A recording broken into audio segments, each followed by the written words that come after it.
Good morning. Good morning.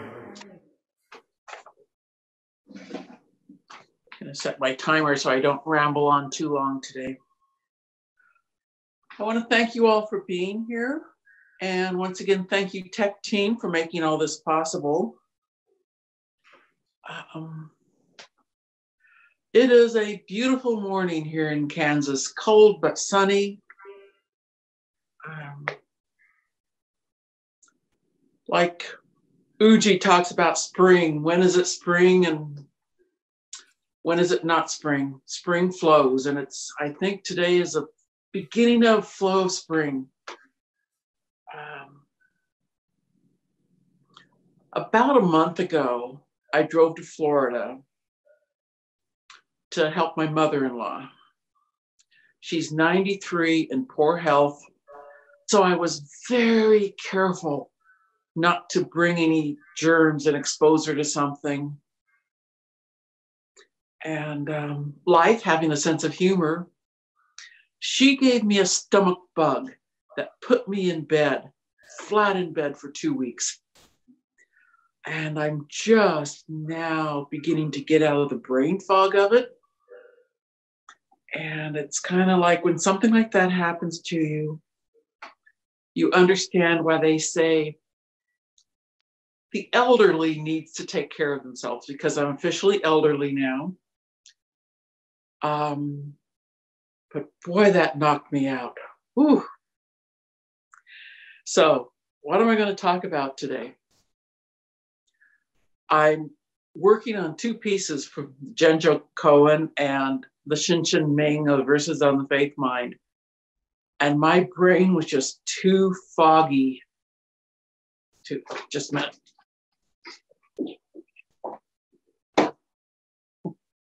Forgot my book. My brain was just too foggy to work on something. So I picked up this delightful little book, Seeds for a Boundless Life by Zenkei, Blanche, Hartman.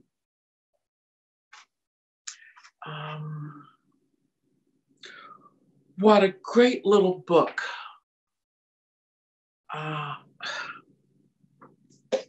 Pick it up again. This is the type of book that I think everybody should have on their bedside, just for that 2 o'clock in the morning where your mind's thinking of something else and it's like, let's read this.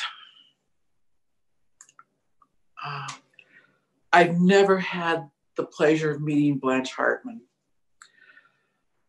I've admired her from afar for a long time. From about the time I became aware of a place called San Francisco Zen Center. I have 2 stories about Blanche Hartman, both from 2 different teachers. The first story was from Nonan, my teacher from Nebraska Zen Center. When he was in Tassajara, he was sewing his kesa, the large black robe that novice priests wear. And Blanche was the sewing teacher there. She walked into a room and asked him to stop sewing and do something else. But Nonan wanted to finish the section he was working on.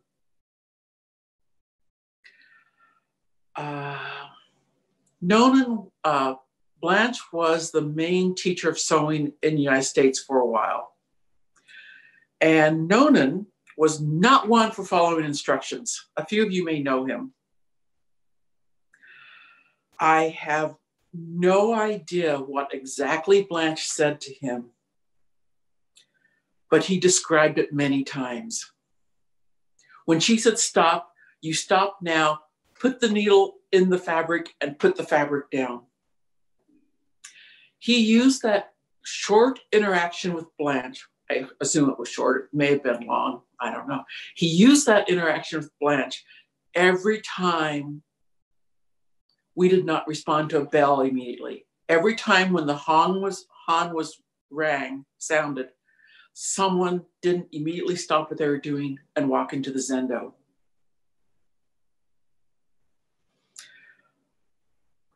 Blanche was Nonan's example of how you treat teachers. When they say do something, you do it. She only had to tell him once, stop sewing now. Put the needle in the fabric and put it down. In my opinion, she had to be a strong teacher for Nonan to talk about it 30 years later. She really made an impression on him. I like Blanche for that. The other story was from Ado, a very different side of Blanche. He was visiting San Francisco quite a while ago now, and he was walking through the hallways, walking around with his Somway and brown Rockasoo on.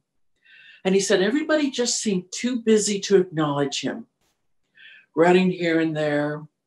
And he was feeling a little like, oh, somebody should say hello to me. And he was walking down the hallway, and here comes Blanche, senior teacher,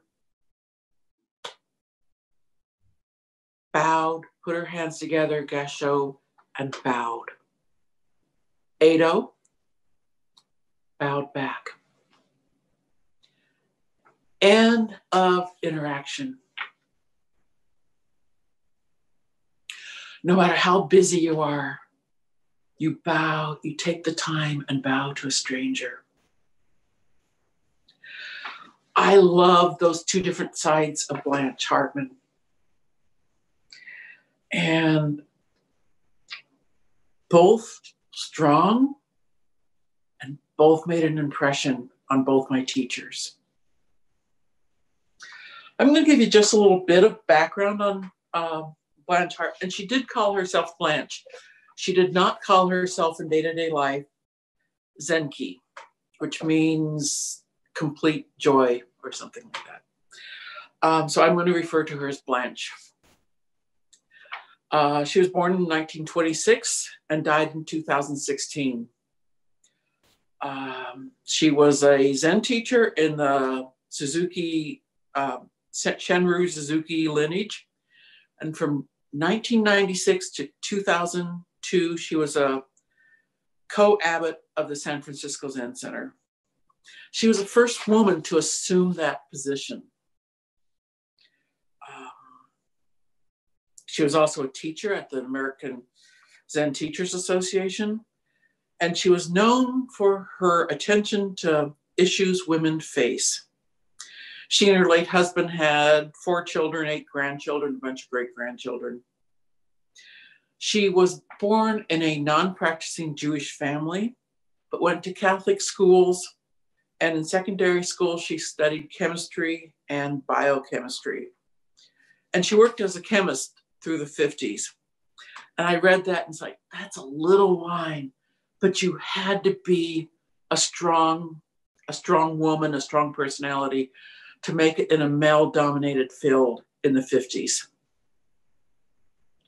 During the 70s, Blanche received training in Nyoho, the traditional sewing method of Buddhist robe, from Sawaka Kodo Roshi from Kansai and Joshin Sensei from Atayaji. I'm sorry about the pronunciations for everything. They're both from Japanese temples. And Blanche was a fundamental to the spread of devotional sewing throughout North America. I know Tomoe was at San Francisco, Tomoe Katagiri, and that's whose book we use for our sewing. She was from she studied at San Francisco Zen Center for a while too. So the two of them worked together. I should have looked up the dates. I don't know, at some point. Blanche said she served as co-abbot for the San Francisco Zen Center because she understood the need for women to have a role model at the Zen Center. And I want to thank Heather for all of her talks she has given on women in Zen, because it's something we don't hear enough as women, or as she, hers, they, their, they. We don't hear enough of non-males in the Zen practice. And with all that, she remembers the exact date. The first day she entered the Zen temple, the San Francisco Zen Center, was July 3rd, 1969. I feel she was an amazing person, no matter what path she would have followed. And I think we are lucky that she chose the Zen path, because she added a lot to Zen in the West. Her little book is broken into 3 parts. The first part is called Seeds, little pieces, a page or so, some more, some less, just little blips of seeds is the best way I can describe it. The second part is Dharma Talks, 5 Dharma Talks. And if you go to San Francisco Zen Center website, you can listen to some of her talks. Most of them are close to an hour. These talks were edited.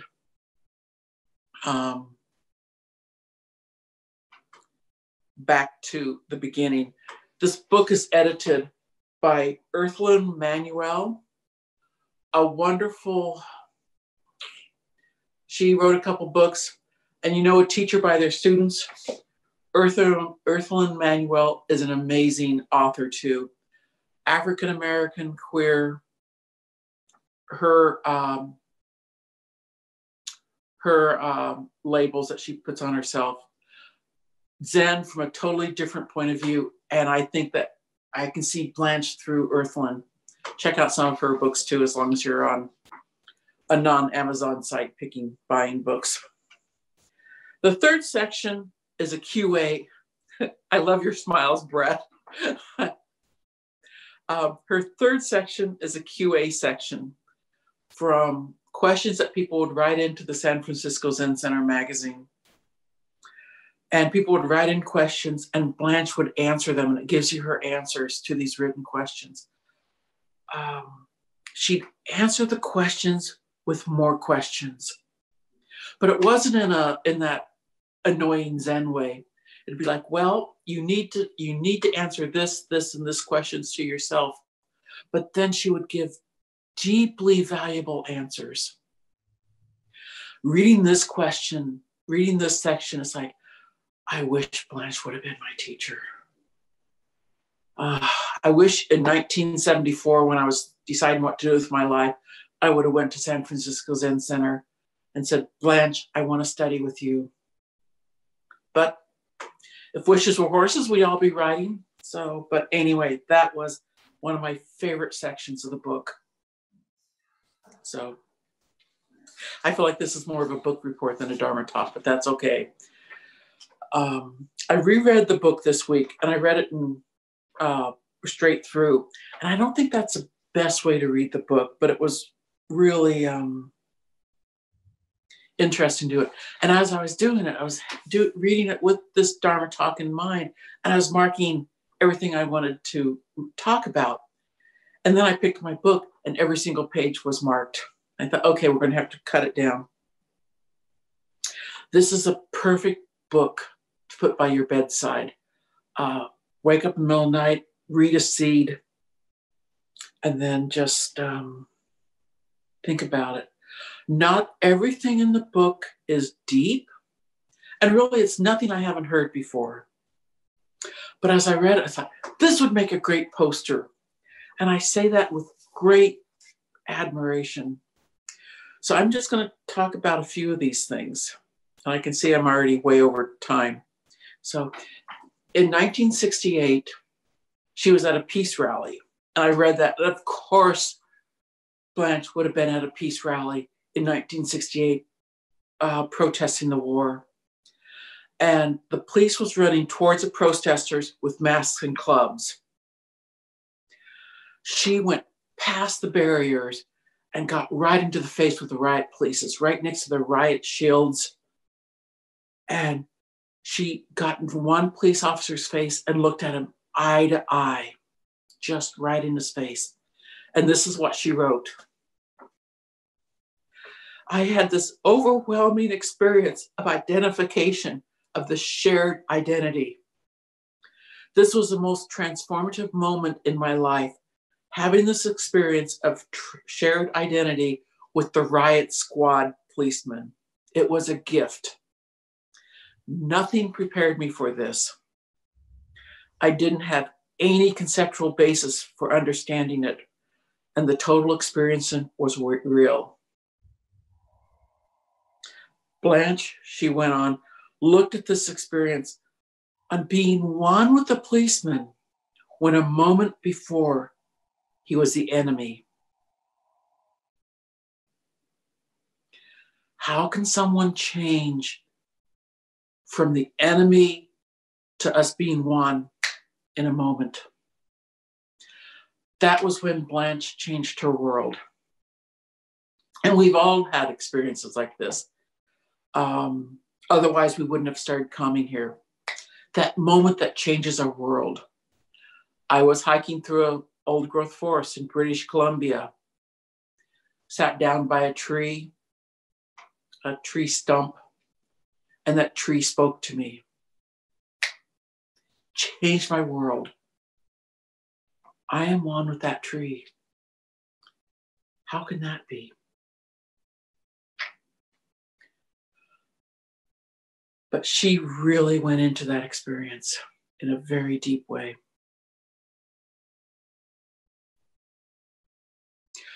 She also quotes Suzuki Roshi a lot, but she always adds her little bit to it. She tells about Suzuki Roshi telling us to take care of our breath the way we take care of a baby.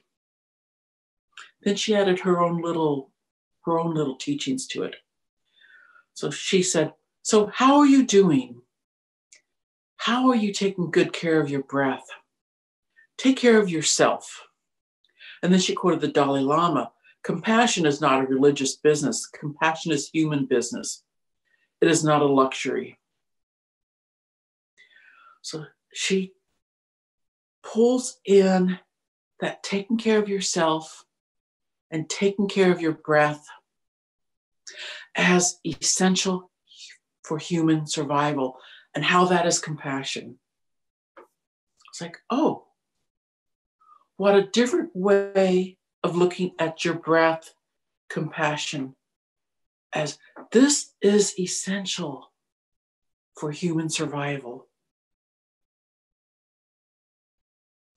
That is when I went to close the book and lay down and just think about that for a while. As Dogen would say, contemplate this deeply.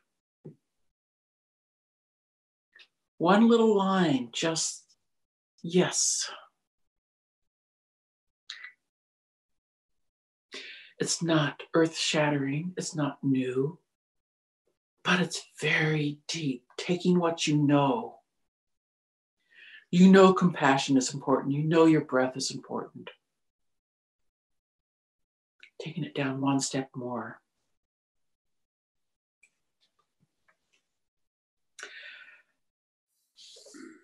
Okay, I'm trying to decide what I want to leave out.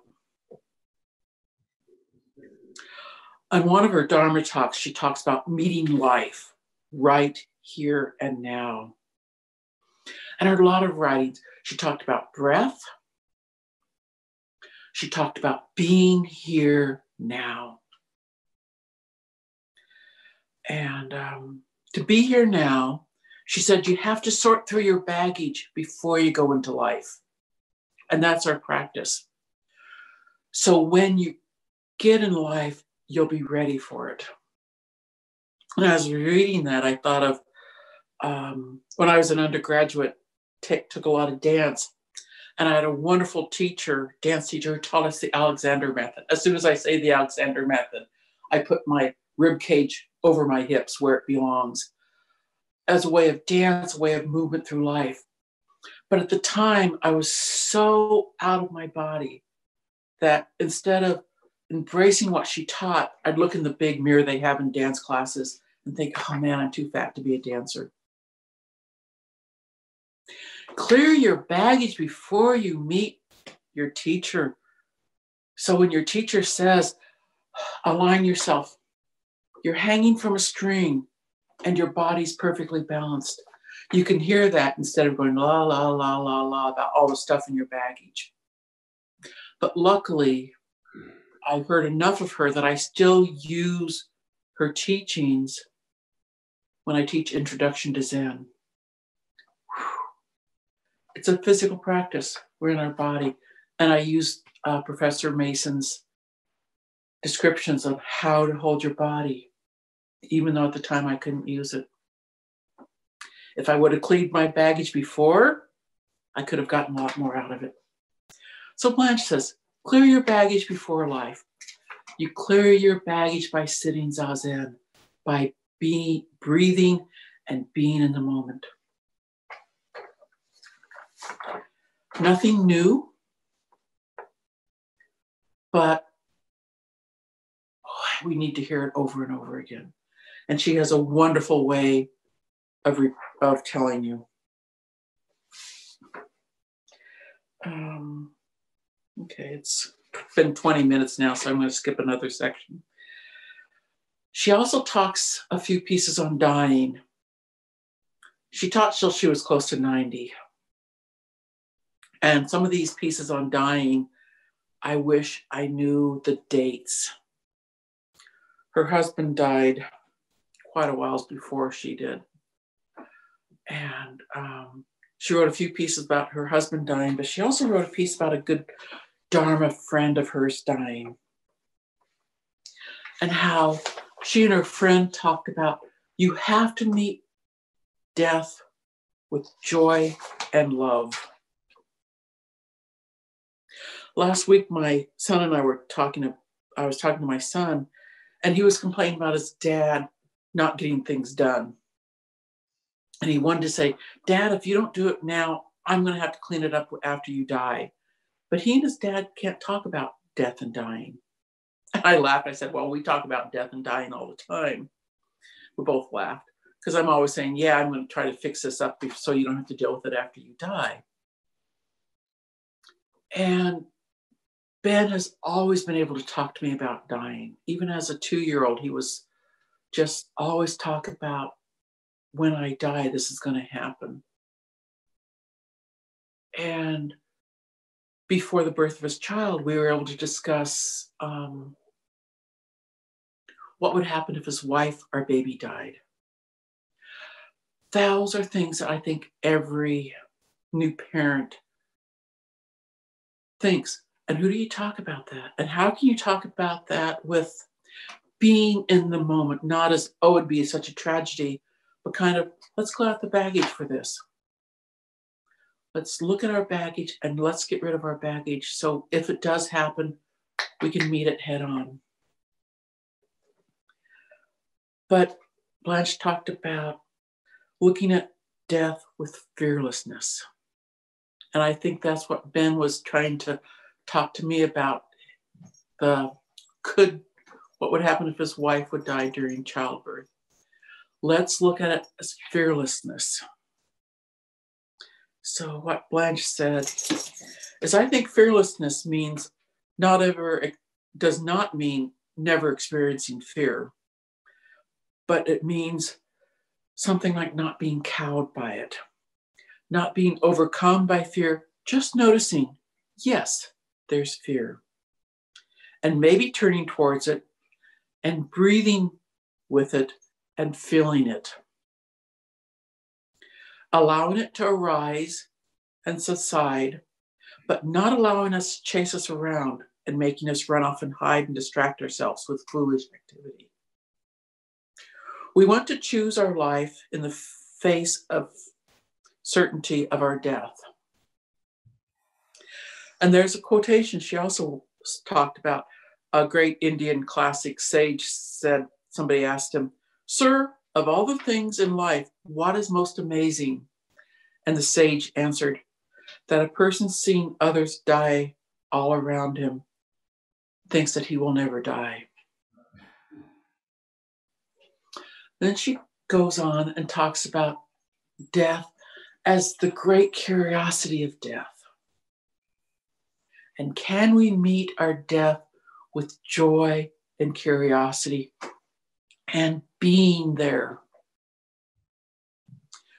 breathing, being in the moment. And yeah, there's fear there. But I don't have to be chased by my fear.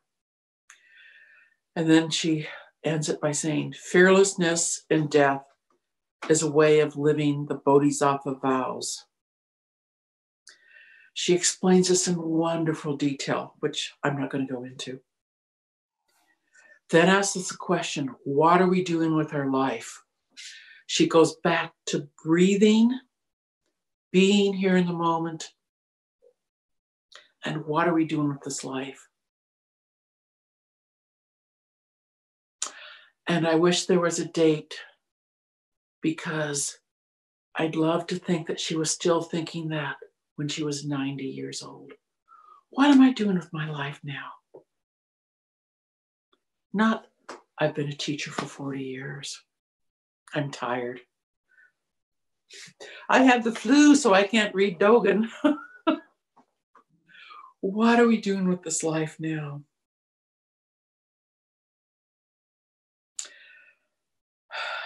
Everything she says is nothing I haven't heard before. Be here now, breathe, see joy in our life, and don't be chased by fear. Great little read. And this, my friends, is why I think this is a wonderful little book to pick up and read when we have 5 minutes of spare time. Thank you. Page 12.